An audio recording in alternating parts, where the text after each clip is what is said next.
जय हिंद, वंदे मातरम। दोस्तों,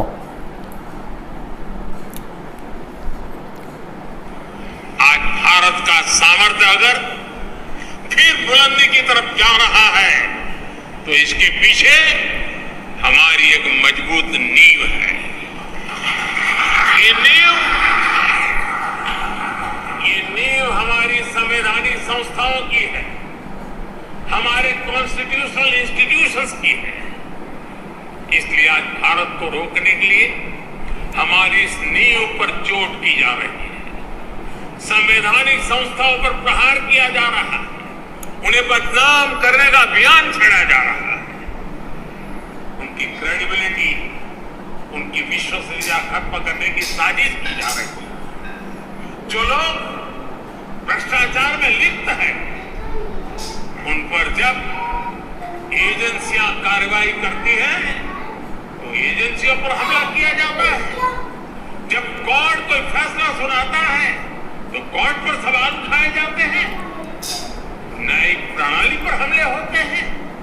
आप सब देख रहे हैं, कुछ दलों ने मिलकर भ्रष्टाचारी बचाओ अभियान छेड़ा हुआ है।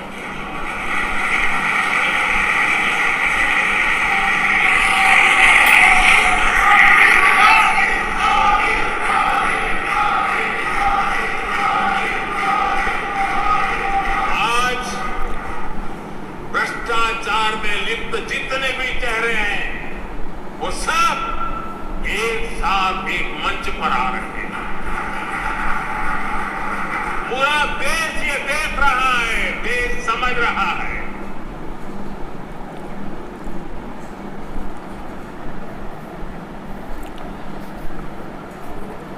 दोस्तों, आपको आवाज मेरे ख्याल से अच्छे से सुनाई दे रही होगी।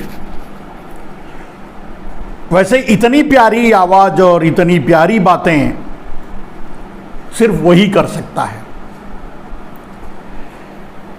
एक बार मैं फिर आपको सुनाना चाहूंगा, उस आवाज को सुनिए और उस आवाज को गंभीरता से सुनिए। मैं आपको फिर से वो आवाज सुनाने की कोशिश करता हूं।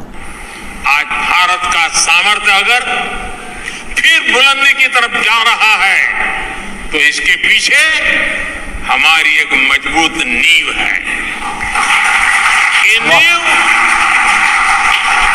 ये नींव हमारी संवैधानिक संस्थाओं की है, हमारे कॉन्स्टिट्यूशनल इंस्टीट्यूशंस की है।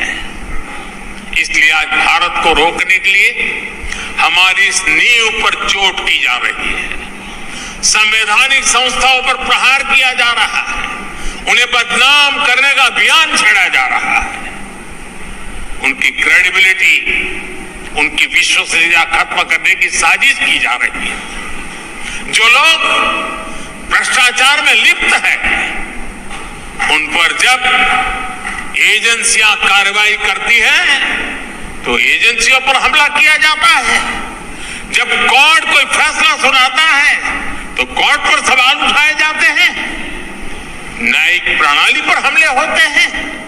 आप सब देख रहे हैं, कुछ दलों ने मिलकर भ्रष्टाचारी बचाओ अभियान छेड़ा हुआ है।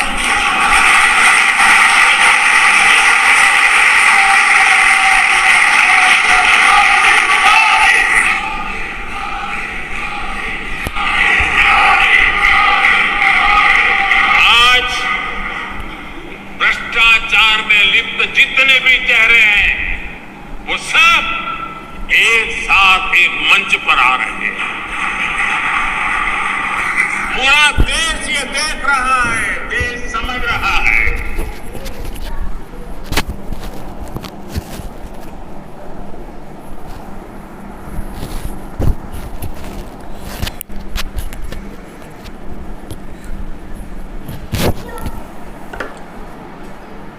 तो दोस्तों, अब आते हैं मुद्दे पर।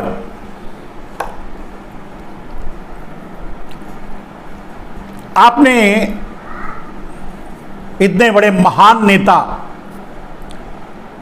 के संवाद को दो बार आपको क्यों सुनाया, किस लिए सुनाया? ये अभी रिसेंट कहीं इन्होंने ये बोला है, जिसको मैं आपको बार बार सुनाने की कोशिश की और सुनाया।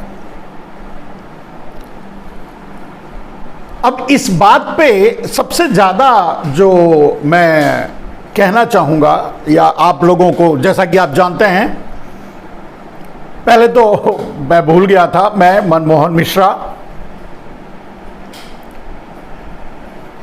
आपके बीच अपने संवाद के साथ। आप भी अपने विचार कमेंट बॉक्स में लिख सकते हैं, मैं कोशिश करूंगा कि उसका भी जवाब दूं। तो दोस्तों, आपने 2 बार एक महान नेता के विचार सुने, आरोप भी सुने।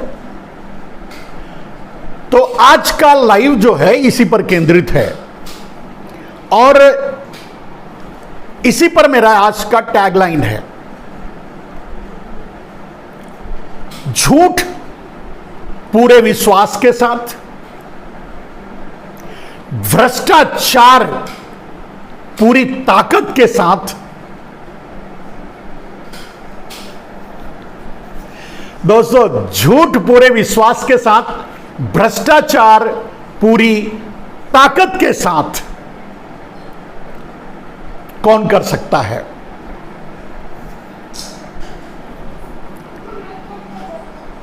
आप देख रहे हैं। और सिर्फ तो आज का जो लाइव रहेगा वो पूरी तरह से केंद्रित रहेगा मेरे दोस्त मोदी के इस वक्तव्य के इर्द गिर्द। झूठ, भ्रष्टाचार और व्यापार, झूठ, भ्रष्टाचार और व्यापार। मैंने कहा कि झूठ पूरे विश्वास के साथ, भ्रष्टाचार पूरी ताकत से और व्यापार पूरी शिद्दत से अगर कोई कर सकता है तो इस महान नेता के अलावा कोई और नहीं कर सकता। नाम ना लूं तो भी आप समझ सकते हैं। तो आज का जो लाइव है उसी पर केंद्रित है। झूठ पे ही ले लेते हैं। अब नरेंद्र मोदी जी जो ये कह रहे हैं कि कुछ लोग भ्रष्टाचार कर रहे हैं, कुछ लोग मिलकर भ्रष्टाचारी को बचाना चाहते हैं, इतना बड़ा झूठ और इतने विश्वास के साथ शायद ही भारत में, इतिहास में, नहीं युग में कोई नहीं बोल सकता। नरेंद्र